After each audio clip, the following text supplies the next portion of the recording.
All right, welcome to the weekly real estate talk show here. For the ones that don't know me, my name is Raul Luna from Modesto, California. I'm actually here at the offices, and I want to congratulate every single one that is showing up consistently, that you're taking very serious your real estate career. So there was a point, I heard it in one of the so many events from an extremely successful gentleman. Says that every human being has four different terms in life. He says that first term is when you're below 25 years of age. That's your curiosity term, where you're just curious. You just want to be obviously poking around and see what fits, what sticks, and things of that. And then the second term is when you're above 25 years of age, where basically you should be in a career zone, in a career mindset, where you want to find the career, the industry, the business that will give you, total massive cash flow, so that you can have a great lifestyle, so that you can live fascinating life for you and your family, and for many other people as well. And then there's the term life, the third term of life, where you're above 35 years of age, where you're more into the creative zone, the creativity aspect, because now you have abundance, you have obviously greatness. And then the fourth term is when you're above 45, when you're in the contribution zone. And the contribution zone is basically it's when you're contributing back, when you're giving back, when your heart is telling you, what, it's time to give back. Now, even though I explained it in ages, it doesn't mean that that's true for everybody. It only means that the four terms of life, it's important, because for some reason that happens really fast. For some people, happens really slow. And for some others, it never happens, by the way. So you decide, there's nobody else. The four terms of life: when you're below 25, you're in a curiosity zone. When you're above 25, you're literally on the career zone, or you should be in the career zone, finding that industry that is going to be the kick-ass, the kick-butt for your life. In my case, it's been networking. It's been, precisely real estate, the real estate industry. So for you, if you're here, I want to congratulate you. And then the third phase, the third term of life, above 35, you're in the creativity. You want more, you're getting creative. And then the last one is when you're in the contribution zone, 45 years and more. Once again, not necessarily by age, but truly by phases. Those four terms are crucial to understand. What I'm going to be covering today, though, okay, I wanted it to start with that, but the reality is I'm going to be covering the top questions that every investor, or inclusive, including real estate agents, should ask every seller, so that you can have the edge. Now, there's many questions I've learned throughout my career, throughout sales and negotiation, throughout dealing with a lot of people. I've learned few things, and I'm going to share those ninja tips with you. Whoever makes the questions is who's controlling the conversation. Okay, so write that down. Whoever is making the questions is basically the person who's controlling the conversation. The quality questions you ask, this is a second ninja tip. The quality questions you ask is the quality answers that you're going to get back.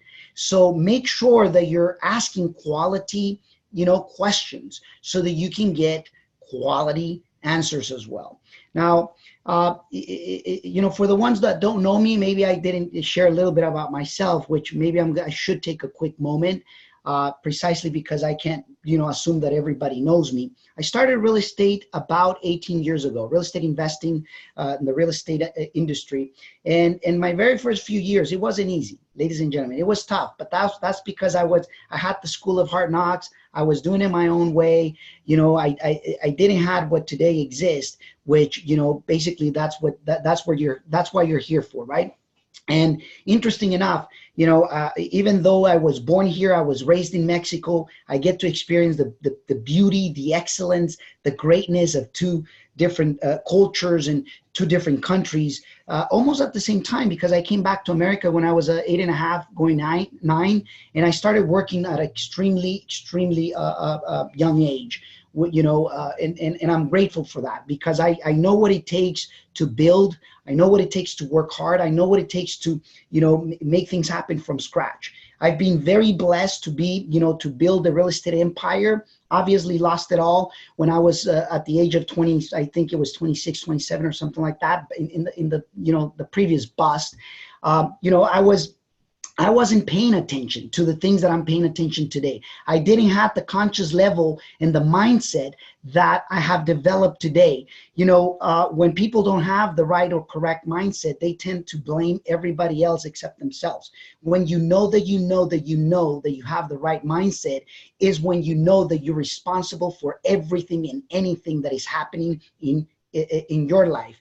It's not because it's happening to you, it's because directly or indirectly, you made it happen. Whether you believe it or not, there's laws in this universe that states that to be true. And today, I prefer to live by those laws, and I prefer to understand that anything that happens, it's happening because I'm making it happen. When you start living the life that way, ladies and gentlemen, you truly start living. You truly know that greatness, results, that outcomes, it's under your control for the things that you can control in your life. So, so it's important to understand, all right? But anyways, just in a nutshell, I come from the ground up. I come from very humble beginnings. I wasn't, raised in a rich family. I didn't have a silver platter. I was, as a matter of fact, the very first one that had, I guess, the cojones, the guts to do things very different. I was raised and I was born in the restaurant industry. I was doing that for a while and realized that was not my life. Nobody was willing to jump out of the train to try new things. I was the only one that was willing to jump out of the train and explore new things. I was like the whatever you want to call it, the Cristobal Colon of the family, right? Or I was the one that decided to be the odd one in the family. I was the one that explored new things, do new things, was willing to take certain levels of risk that most of the family wasn't. You know what? I'm so glad today, and I'm so grateful that my entire family today, they're doing directly or indirectly some sort of business about real estate. And I know that if I was able to influence my family, I know I can influence many other people that are really wanting to change their life. So you're in the right place. Anyways, asking the right questions, okay? It's really, really important. And, while there's many other questions that we're not going to cover here today, they're the most basic ones. And it's very important, I'm going to cover it as if I'm taking a call from a seller, and you should. If you're not getting calls back from a seller, that's probably because you're not calling from Craigslist ads to sell by owners, from Zillow ads, from, for sell by owners, or you're not, either going knocking on doors and leaving a sticker, or you're not maybe putting up, from bandit signs or sending letters or something. There's got to be 3 to 5 different channels that you should be, exposing out there so that you can start either getting calls or so that you can start having interactions direct to seller. Why? I always believe that, if you learn the skills of sales and negotiation, it's way much better for you to just go direct. Reason being, you'll be able to get things much faster. You'll be able to obviously save money all the way around, not only to you, but also to the seller. Why? Because, obviously you get to cut obviously the commissions off that usually the real estate agent would have to charge in order to locate a buyer or things like that. When you're the buyer direct, or when you're working with a seller direct, that's great. And if you're an agent, the same way it applies. So let's start with a question number 1. Now, keep in mind, these questions got to be made in a conversational format, all right? I'm going to go through the questions. Doesn't mean that you're going to be dry. Doesn't mean that you're going to be direct, to them. There's got to be on a conversation. After I've already asked about the address, and I already asked if they live in the property or they don't live in the property. After I already asked all those questions, those are like the general, typical questions. You want the top questions that are going to give you the edge. And to my perspective, those questions that are going to give you the edge, precisely about in the negotiation aspect is going to be what I call the top 3 motivational questions, or I should say motivation questions. When you make that question is going to trigger an emotion to the seller. And the first one is, what is the particular reason that you're looking to sell at this time, Mr. John? So literally, I could be on the phone, or I could be in person, or I could be knocking on someone's door. And basically, once you know that they're serious on selling, somewhat looking to sell, they're interested on selling, they've expressed interest that selling it's within their realm of thinking, that's when I would ask them a question. I say, Mr. John, let me ask you this question. What is the particular reason that you're looking to sell at this time? And I would hear him out with complete silence until that person answers. The answers to those questions are going to give you the ability for you to basically be able to come up with an offer and pre-frame it and deliver an offer that it's that is going to be a very persuasive, or I don't like the word persuasive, but it's going to be a great, you'll be able to know which buttons to press in order to help them basically make a decision, a great decision for them. So having that said, I just want you to know that, that's the number one question, that you want to ask. I always like to know, why are they selling? Now, can you do it very shortly? Why are you selling, John? Like, you could go like that. It's too dry. For my taste, it's too dry. In the conversation, you got to do that. And I'll give you an example. We just have under contract a property in San Leandro, California that we just put under contract, I think, about a week ago. And it was interesting because it took 1 year of follow-up. Listen to this, 1 full year of follow-up every couple of weeks, just calling, and until and I'll get to your questions, all right? When they're not ready to sell or things like that, I'll get to them. So even when I met the seller at the property for the very first time, we looked at the property. There were tenants there, and I told the gentleman, I said, Mr. Stewart, what I think we should do is let's go up to to the nearest Starbucks. Let's have a heart-to-heart conversation and see how we can help each other, and see if we're able to proceed and to speak about the particulars. But I don't want to do it here because there's tenants. He agreed. He acknowledged. I gave him a command. I told him what to do, but I knew that was the right thing. We're not going to speak in front of the tenants and then the tenants knowing all, everything that's going on. So we went to the Starbucks, spoke, the conversation lasted about 2.5 hours. And we came out of there with very clear picture, or what is it that, we were going to do. And I asked him the question. I said, Mr. Stewart, what is the particular reason that you're looking to sell at this time? And he said it. He says, Raul, you know what? I'm fed up with the property. It was an inheritance for me. Look, you saw how trashed it is. I can't be, I'm getting calls from the city. They're putting violations. So he told me all this story, and it's very important. Some the reasons for one person not only is different, but you're going to soon realize that there is different reasons why people sell. And it's, to me, it's almost, not almost, it's a habit. I need to know, I want to know, it's crucial to know, so that later you can use it on your closing. You can use it, when you're presenting an offer, okay? The second top question that you want to ask is, how quickly are you looking to sell? And I asked him, I said, sir, how fast do you want to sell? And the answer told me basically, how quickly he wanted it. He said, Raul, yesterday. I wanted it for this issue to be gone since yesterday. I immediately, understood that the faster, the better. All right. Now, keep in mind, the answers to these questions, I can use them later on, and I'll show you how. Third top question is, how have you considered, what are you going to do if you do not sell your property, or if you don't sell your property? Okay. Have you considered what you're going to do if your property doesn't sell? Have you considered what are you going to do, Mr. Stewart, if your property doesn't sell? Funny, he says, Raul, the property is going to have to sell at whatever price. That's telling me basically something. Or you know what? I'll just keep it as a rental. If it doesn't sell, then I'll clean it out myself. I'll do the work myself, and then that could prompt me to the next question. Now, this was not a question that I was planning to show you. Okay, this is one of those one-offs, because if they're telling you, well, I'll do the work myself, I'll repair it, or I'll do this, or I'll do that, and I will say, hey, do you have experience doing that type of work?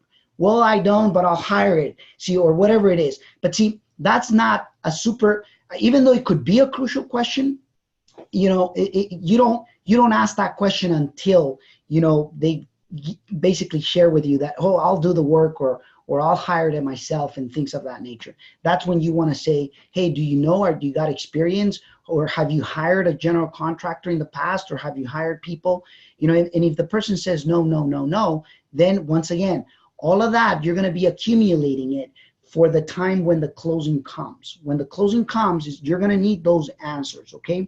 So those are the 3 top motivation questions that you want to ask, all right? Now, I'm going to address Ms. Lorraine's question here. What if they're not selling? What if they're not ready to sell? One of the things, see, if I go to Mr. John, and Mr. John says, well, Raul, you know what? I'm not interested in selling at the time. I'm not ready. I'm not interested. Whenever I am, I will let you know. I would ask a question. I said, I would ask the following question. When do you think you may be thinking of selling? If it's not now, do you think it's going to be about 6 months from today? Now, one of the other things, and ninja tip, okay? You'll know when the seller is ready to sell. When they're ready, they're ready. You'll know it. You'll be able to read it fast. When they're not ready, they're not ready. Doesn't matter how many things you tell them.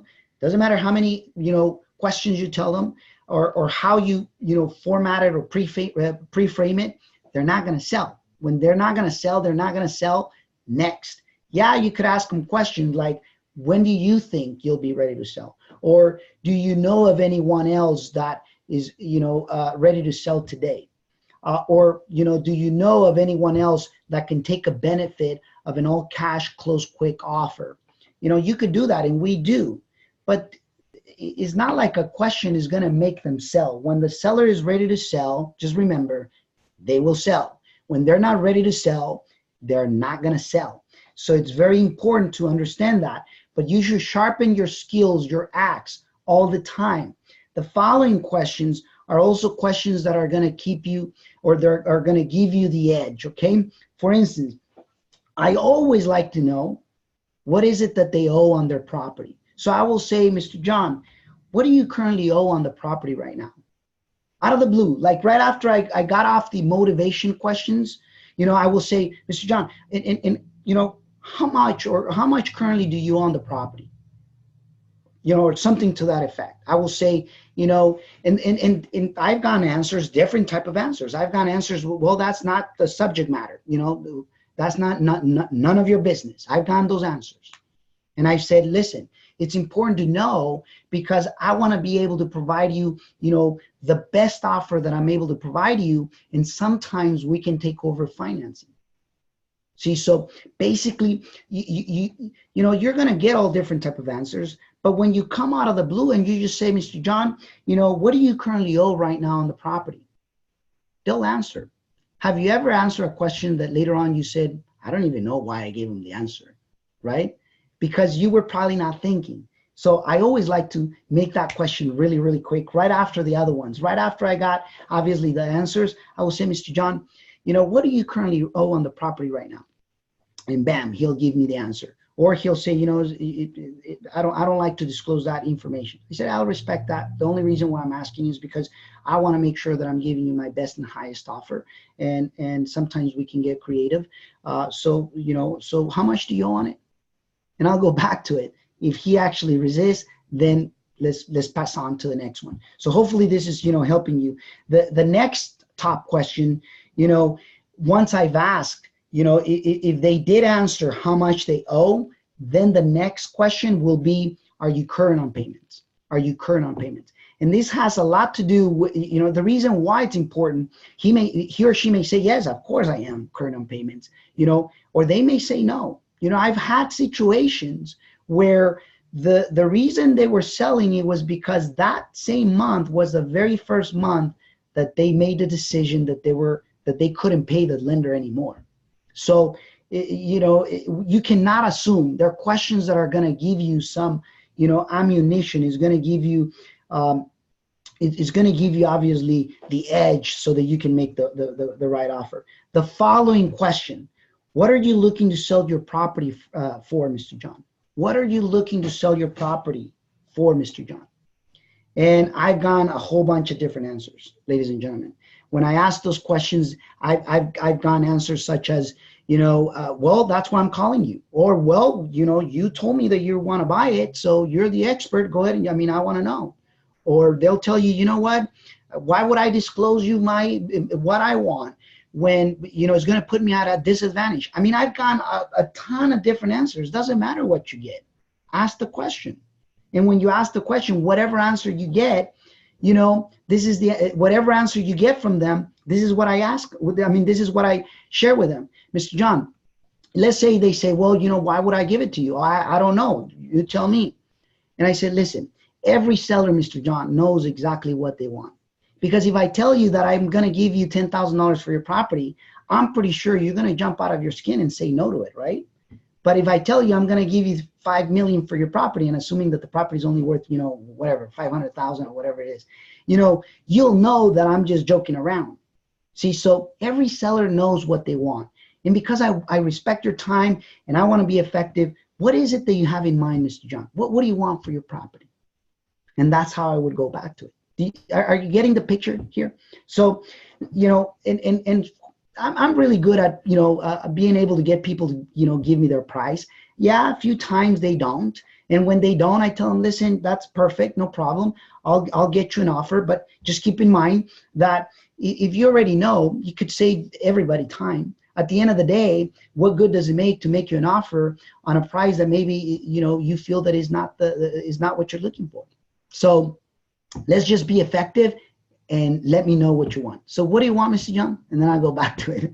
All right. So, and then when they give me their price, let's assume that they do give me their price, because for the most part, they do. Now, let me share this, ladies and gentlemen. Let me share this. This is another ninja tip here. Okay. This is another ninja tip. The level of energy and concentration, focus, presence, purpose that you're in those calls, meetings, or wherever is it that you are at the time that you're dealing with the seller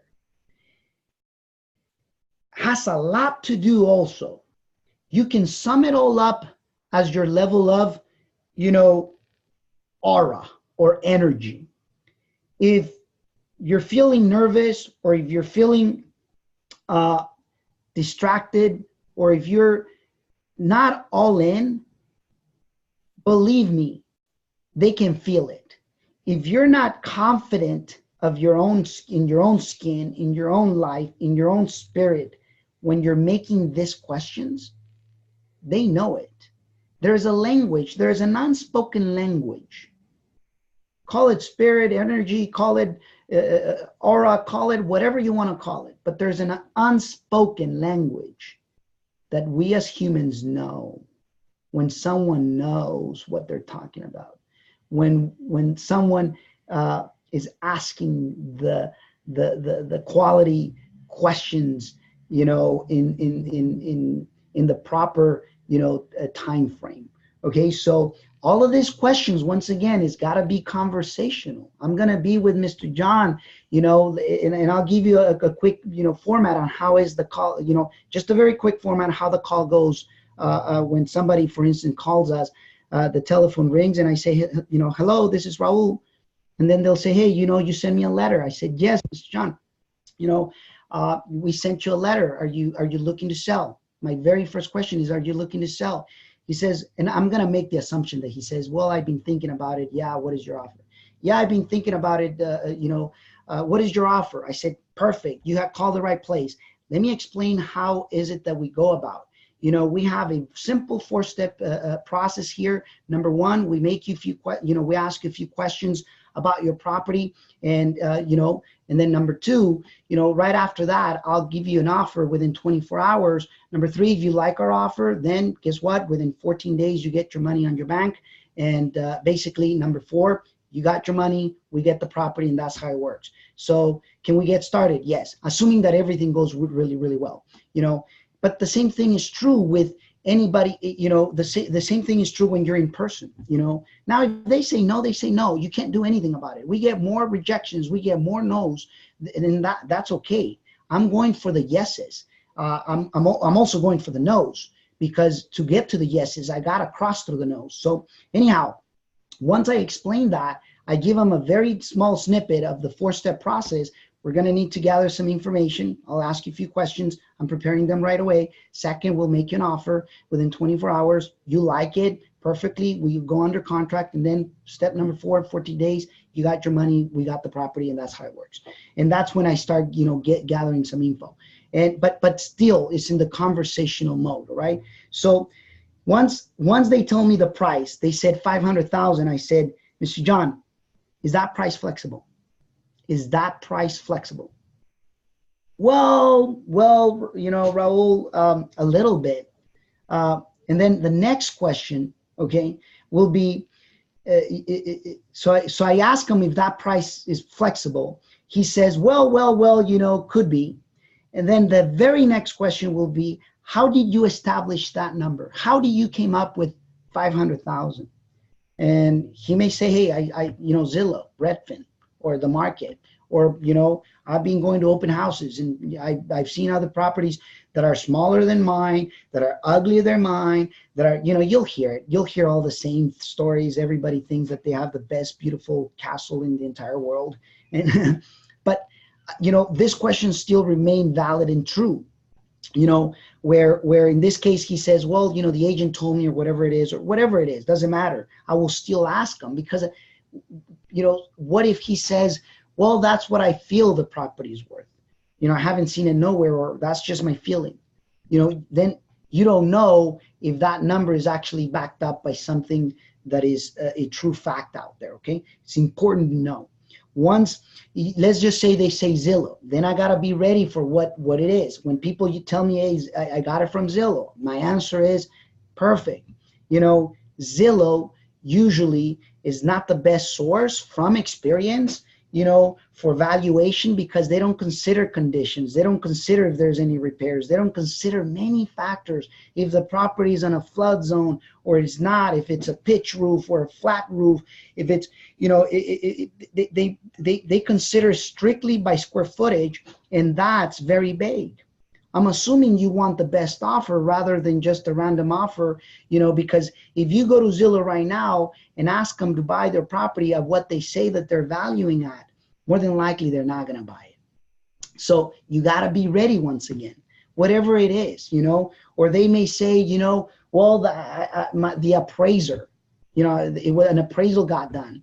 Well, an appraisal, sir, is nothing more than just an opinion. I mean, you don't want to be confrontational about it. All you got to say, hey, listen, and at the end of the day, an opinion is only an opinion, but if you call me, it's because you're looking to get an offer, right? Yes. Okay. Then I move on to the next one. And guess what? How did you establish that number? We spoke about that. If I can, they told you already what it is. And then see, towards the end, this is the question, okay? Pay attention. This is the question where you want to make it and also stay very quiet.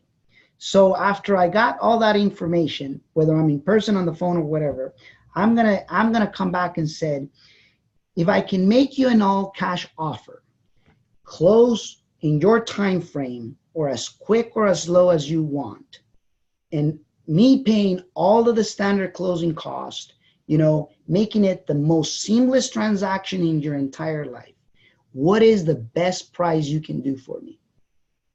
And he may say, you know what? 450. I said 500, but I'll do 450. All right.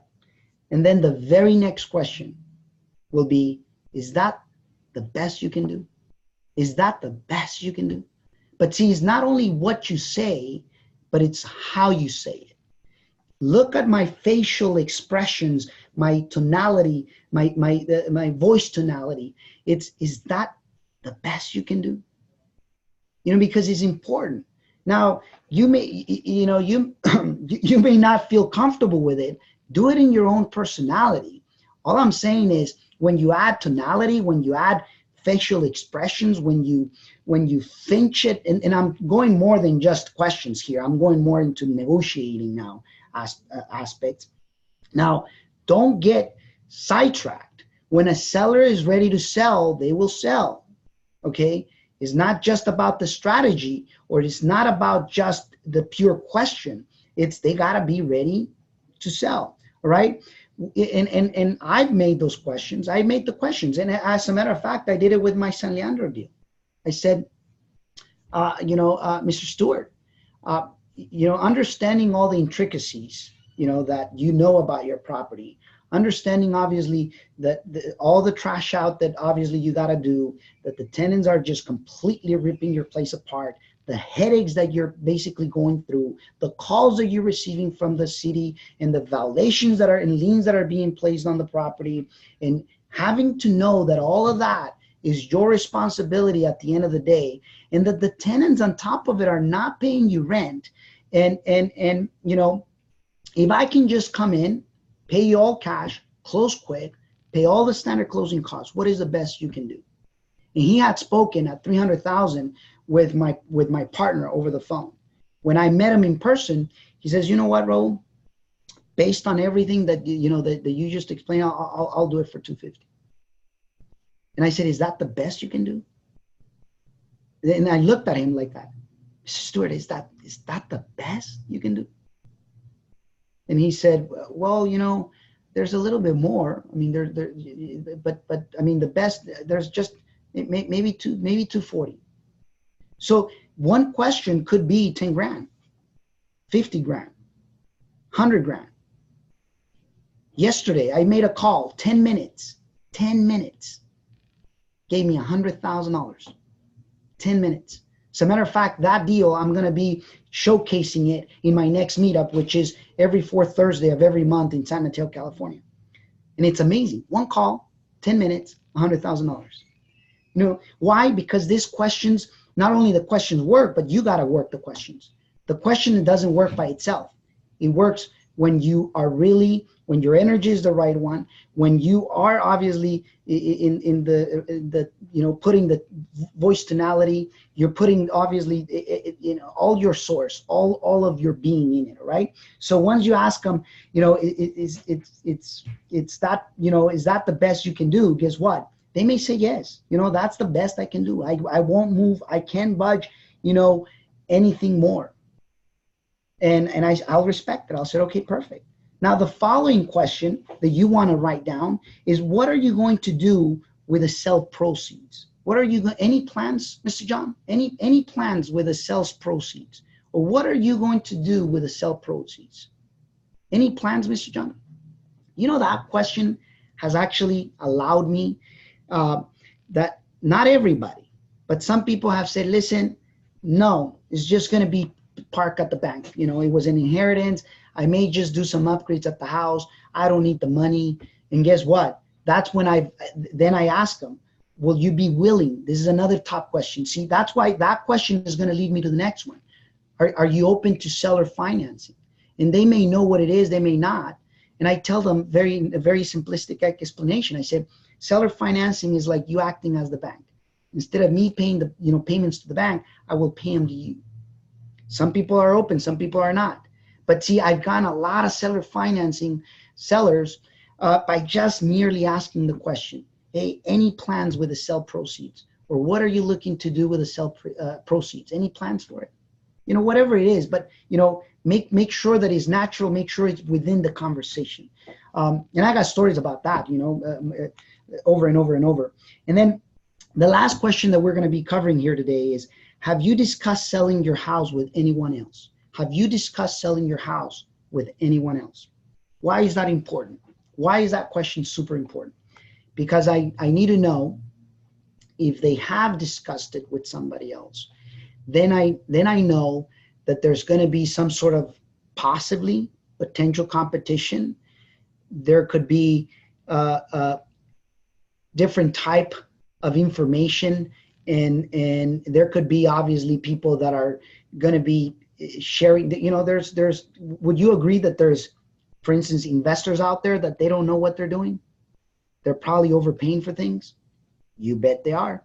I can, and I'm being open about it. Meaning, this is not batching about investors or agents or anything. I'm speaking truth. Is there any, investors that don't know what they're doing and yet overpay for things? And then how do they know that they overpaid it? For the most part, when they're trying to sell it, and now they're going to have to take a loss. So guess what happens?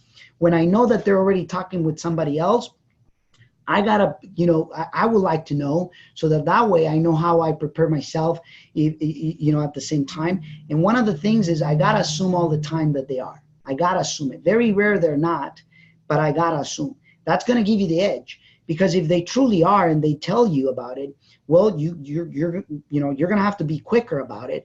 But then at the same time, if they're offering, somebody else is offering a ridiculous number, you're gonna tell them, listen. They may be offering you a higher number, but I'm the one that can perform and will stay true to, its promise. With them, I don't know. Everybody's different. But if you want a for sure thing, Mr. John, that's with me. If you want, the fact that we can close it and get it done, that's going to be me. Now, is there any agents out there that maybe, it tells them that they can get a whole lot for their property, and when in fact maybe is when they list it, they find out that nobody's taking a bite at it, and now they got to reduce it? Of course, it doesn't, and I'm not saying usually is not that they're doing it with bad intention. It's usually because they're new and maybe they don't know exactly what it is. I can tell you story after story about this. I've had students in my academy that basically, naively have offered more for a property. They get the offer accepted, and guess what? Later on, I have to go in and basically help them, rescue them, and help them understand that, hey, listen, it's okay. You offered more. I could see it, but the good thing is that at least you're seeking advice, right? Well, that last question, if you're the only one that that the seller's talking to, then you can make them an offer, be prompt, be quick. I still act. Even though he says, listen, the biggest mistake is that you can do as a real estate investor, as a real estate agent, or in sales in general, is the fact that just because they're not talking to no one, that you take your sweet time. Listen, if they're talking to somebody else, I will be fast. If they're not talking to anybody else, I'm going to be faster. I hope that you take that home. I'm going to be faster, right? Why? Because the moment they start talking with somebody else, they're going to start gathering some more information. What happens when you're listening, when you're trying to listen to guides, 3 guides, 4 guides? Let's just say, just picture and imagine for a moment that you have 4 GPSs and you're trying to go to San Francisco, or a specific place in San Francisco. And you turn all the 4 GPSs, and there are 4 different companies, by the way, and you turn them on, and they're going to give you all different directions. Which one are you going to listen to?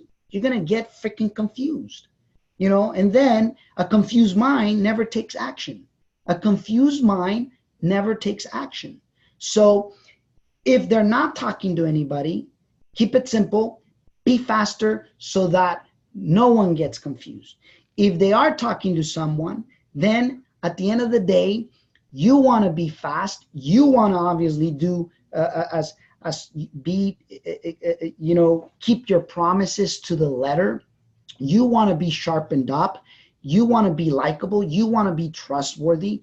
You want to be all those things, because at the end of the day, people will do business with people they like, they trust, and that they see that they're truthful, right? So those are the questions, ladies and gentlemen. Those questions, if you actually go over and over, and my personal suggestion is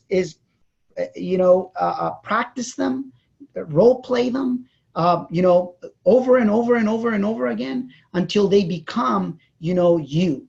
Right now, I mean, it's almost like for me, it's like I will take a call and it just goes one, but it goes in a conversational mode, one after the other after the other. It just goes, you know, in a very simplistic way. As a matter of fact, driving here to the webinar, you know, it was funny. I took a call and literally I was doing everything, you know, over the phone, just regularly. And I got a system that basically, you know, sends me